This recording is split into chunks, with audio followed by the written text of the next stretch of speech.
ګلالۍ کریمي څوک ده او ولې یې عکسونو په ټولنیزو رسنیو کې غوغا جوړه کړه؟ ویډیو وګورئ او شیخ هیبت الله چاته ولې اخطار ورکړ او بلخوا طالبانو ولې د یوې ښځې مخ سانسور کړ؟ ویډیو وګورئ او د ویډیو په اخر کې مو خپل نظر سره شریک کړئ.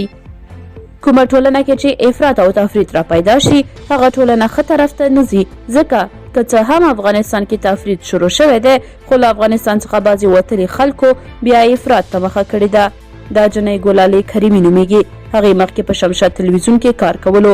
پرون راهیسې د هغه یو انځور په فیسبوک کې نشر شوی دی چې یاد انځور په فیسبوک کې غوغا جوړه کړې ده.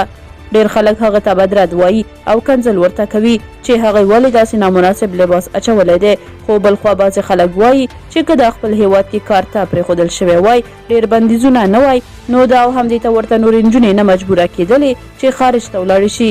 خو په دې ټولو کې تر ټولو ښه لیکنه یو فیسبوک څخه شوې ده. هغه لیکلي دي په ګلالۍ کریمي باندې چې د انتقاد لپاره کومه انرژي ضایع کوئ، هغه انرژي مو د خپلو ګلالیو خویندو لپاره د ښوونځیو د خلاصولو په لاره کې مصرف کړئ. ګلالۍ خپله داسې لوڅې جامې اچولې دي خو تاسو ته یې نه دي ویلي چې تاسو هم ورته جامې خپلو خویندو ته واچوئ.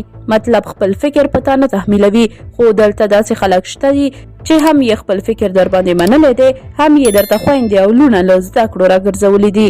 خپله انرژي مو دلته مصرف کړئ تر څو د وطن نورې ګلالۍ خویندې وطن پرېښودلو ته اړینې شي او د پردیو وطنونو د چاپیریال له برکته هلته د ګلالۍ په شان ونه ګرځي.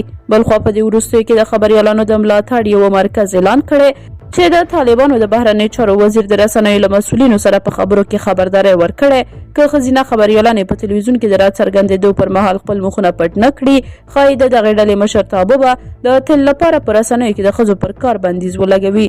او همداسې د طالبانو تر کنټرول لاندې باختر اژانس د کاسا زر پروژې د لاسلیک د مراسمو په انځور کې د قرغیزستان د انرژي وزارت د مرستیالۍ نازګل یوسونوا مخ سانسور کړی دی.